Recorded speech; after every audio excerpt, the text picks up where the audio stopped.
reprezentacije, a sada ćemo porazgovarati sa momcima koji su obavili svoj deo posla za ovu godinu. Jedna zlatna medalja, jedna srebrna medalja, gosti su naravno, kao što smo najavili još jutros, kapiten naše vaterpolo reprezentacije Vanja Udovičić i reprezentativac, kako drugačije te predstavim, Slobodan Nikić. Dobro jutro, dobrodošli. Hvala. Dobro jutro. Jeste ste naspavali?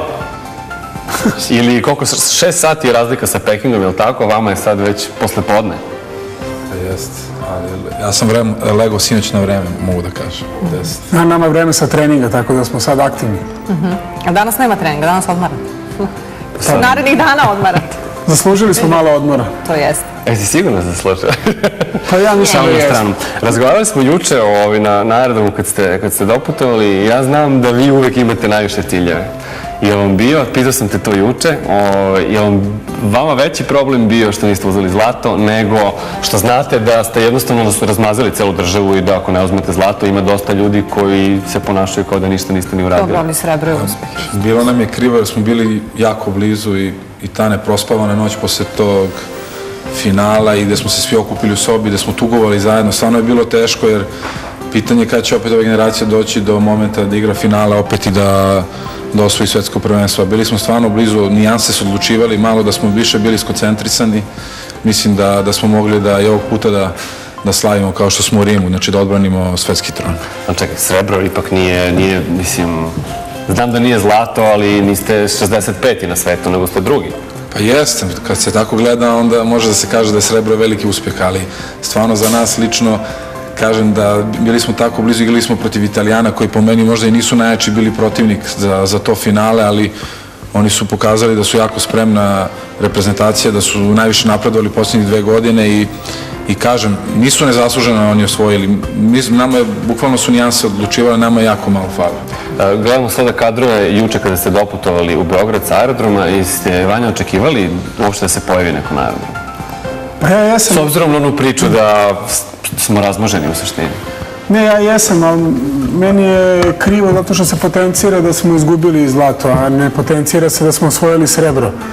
Mislim da ja bih voleo da svaki čovjek u svom poslu bude drugi na svetu i mislim da bi onda svima nama bilo bolje. I treba ljudi da stvarno da budu svesni da biti drugi na svetu za nas sportiste je možda malo poražavajuće zato što ne možeš da se raduješ u tom trenutku ili očekuješ najveći mogući cilj, igraš finale i naravno da si razočaran posle finala, ali biti drugi u svetu bilo čemu je ogromna stvar.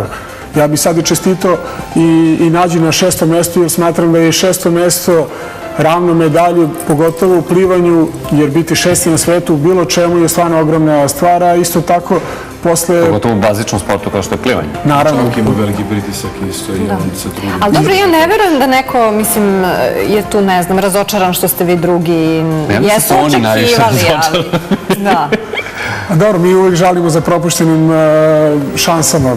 Mislim, ono što je rekao Slobodan, na ruku na srce, bilo ih je stvarno puno i onda isto tako u prethodnih 2-3 godine smo isto u nekim dramatičnim situacijama i dobijali te utakmice i za osvajanje medalje ili za postizanje vrhunskih rezultata morate da imate malo i sportske sreće. Tako da u ovom trenutku možda nismo imali sportske sreće, možda ćemo sljedećem imali smo.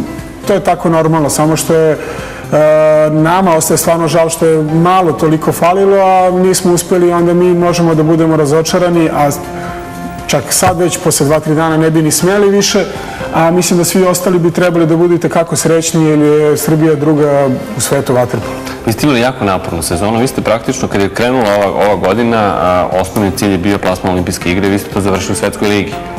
Onaj nezgodan poraz od Nemaca kad ste igrali ovde, to je bilo jedina praktična stvar koju treba da zaboravite za ovu sezonu, ali tako? Pa jeste, možda je nama i najteže bilo da igramo to svetsko prvenstvo u Šangaju jer smo osvojili tu svetsku ligu i bili se kvalifikovali za olimpijske igre i došli smo u Šangaj i svi su govorili njima je lako, oni su se već plasirali i tako je bilo malo otežavajuće za nas od utakmice do utakmice da se ponovo dižemo jer vi kad pogledate, mi smo u mesec i po dana imali 3 velika takmičenja i treba tempirati formu, treba stalno u te utakmice ulaziti svež, što mi kažemo, da se izrazim, napaljen, ali nije uopšte lagano u mesec i po dana na 3 velika takmičenja da igraš najbolje i da si u najboljoj formi.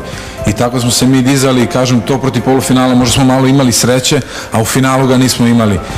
I krivo mi je što nismo krunisali to ovo leto sa tom zlatnom medaljom, ali opet ponavljam da je ovo veliki uspeh, da smo se vratili u one utakmice u polufinalu gde smo gubili 4 razlike od olimpijskog šampiona trostrukog i stvarno mogu da kažem da ova ekipa ima srce i da je pokazala da stvarno može uvek da, i kad svi pomisle da gubimo utakmicu, ja sam čak i gledao malo komentare, kad smo gubili 4 razlike, svi su nas pljuvali, kako se utakmica okretala, svi su počeli da navijaju za nas i niko nije verovao da možemo da preokrenemo rezultat.